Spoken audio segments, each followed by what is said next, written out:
Hello, and welcome to Cosmological Arguments. I'm your host, John Bannan. The argument from abduction.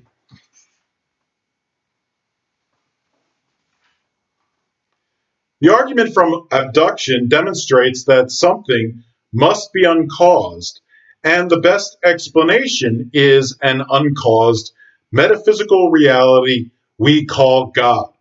We observe that in the cosmos, something has got to be uncaused. Otherwise, there would be nothing. It is impossible that physical reality is uncaused. Any aspect of physical reality claimed to be uncaused can be eliminated as impossible or ultimately caused, including but not limited to infinite regress, actual infinities, self creation, time travel, eternality in time, timelessness, and acausal physics. Therefore, the best explanation that remains is an uncaused metaphysical reality we call God.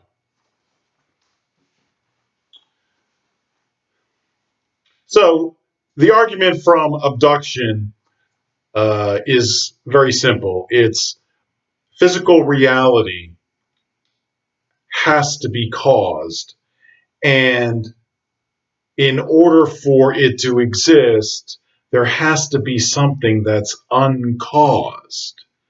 Otherwise, there would be nothing and we wouldn't be here. And by nothing, I mean absolutely nothing. I'm not talking about outer space or the quantum field. Um, those things are created things, they're not nothing. They were created by the expanded singularity in Big Bang cosmology. So the simple fact that we're here means that something has got to be uncaused. Now, uh, abduction is a form of logic as opposed to deduction or induction. And this form of logic is a process of elimination where the best contenders are eliminated, and whatever remains is the best explanation.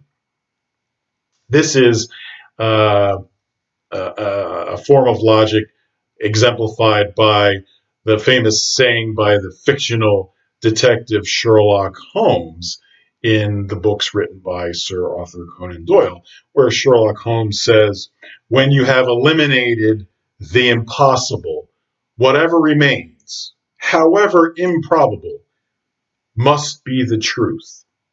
Now, that's a statement concerning uh, abduction using that sort of logic. Now, um, because something has to be uncaused, if we can eliminate all physical explanations because they're all caused, what remains is an uncaused God. And that is the best explanation. And therefore, that presents proof of God's existence. Now, abduction doesn't create a 100% certainty, unlike a deductive argument. But that's okay. Uh, in life, we believe most things based on whether it's more likely than not. So we usually only require a certainty level of above 50% to believe anything.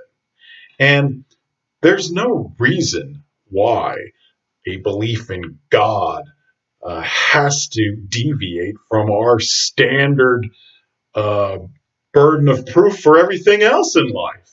So it's perfectly reasonable to use abduction in a cosmological argument as opposed to deduction. I think one of the problems with philosophical arguments in general is that the philosophers demand 100% certainty in their arguments. that its premises lead to a certain conclusion. That's not how the real world works. Nothing's 100% certain. And 50% certainty or better is all we all really demand. So it's very unrealistic to demand a 100% certainty of the existence of God. Why are you excluding, pushing God into such a high category of proof when you don't do that for anything else in your life? That seems to be very unfair. Um, so there's nothing wrong with this sort of abductive argument. It's much more realistic. Um, and when it comes to the issue of does God exist or not, that's always been a question of reason, not a question of faith. A question of faith is, well, was Jesus the Son of God? But the question of whether God exists or not has always been a reasoned question. And you should be allowed to use abduction to as proof that God does in fact exist. It's the best explanation, the most reasoned explanation. Um,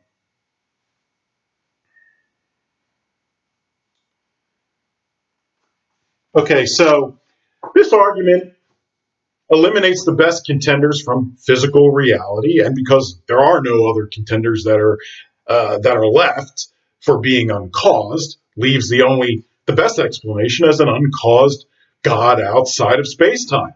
Now, the contenders from physical reality might be something like infinite regress.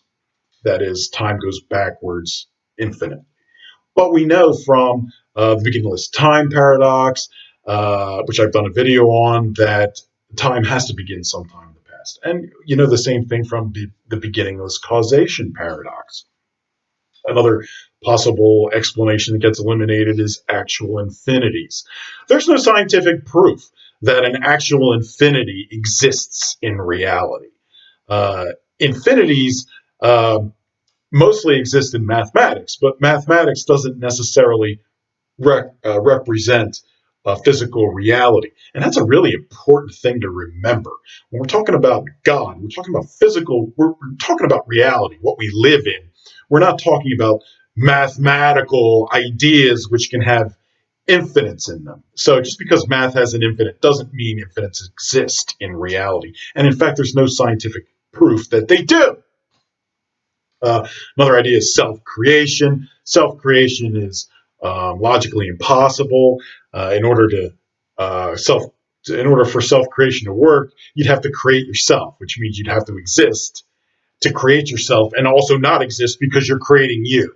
So you have the impossible of existing and not existing simultaneously. Not to mention, self-creation requires you to travel back in time, for instance, to a time that you didn't exist, so you could create yourself, which is paradoxical. How could you exist before you existed? You can't. Another is time travel. Time travel is full of paradoxes. You go back in time and kill your parents before you were conceived. Then where did you come from? You've come from nowhere, essentially. You have no future existence. So that's paradoxical. You can't get something from nothing. Eternality in time. That is, there's the idea that physical reality, there's some physical reality that always existed. And so there's no scientific proof of that. Everything that is in physical reality resulted from the expansion of the singularity in Big Bang cosmology. There's no scientific proof of any physical reality whatsoever, including space and the quantum field, that existed prior to the Big Bang or the expansion of the singularity in Big Bang cosmology. Um, Again, timelessness, this idea that something could exist forever or is not subject to time, but all things were caused by the expanded singularity. So that shoots that down. And then you have a causal physics, like decay of elements in the form of radiation or the Heisenberg uncertainty principle. Yeah, while science may not know what causes a radioactive element to decay at any particular moment in time, or they may not know exactly, where a particle exists when it's in an uncertain uh, wave function that has yet to collapse. Nonetheless, acausal physics, all these physical phenomena were caused ultimately by the expanded singularity in Big Bang cosmology. So they're all caused things. So when you eliminate all the caused physical explanations for the universe, what are you left with? You're left with an uncaused metaphysical cause we call God, who is outside of space time.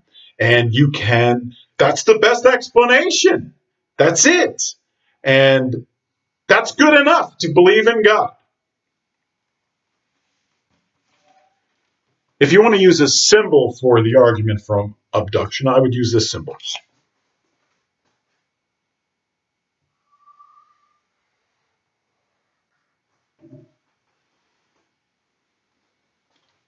So what this symbol is, this is supposed to represent Sherlock Holmes's pipe that he's smoking while he's thinking, and he's eliminating the impossible and then deciding that whatever remains, however improbable, must be the truth, the best explanation that remains, and that explanation is God. So I hope you learned something. Take care.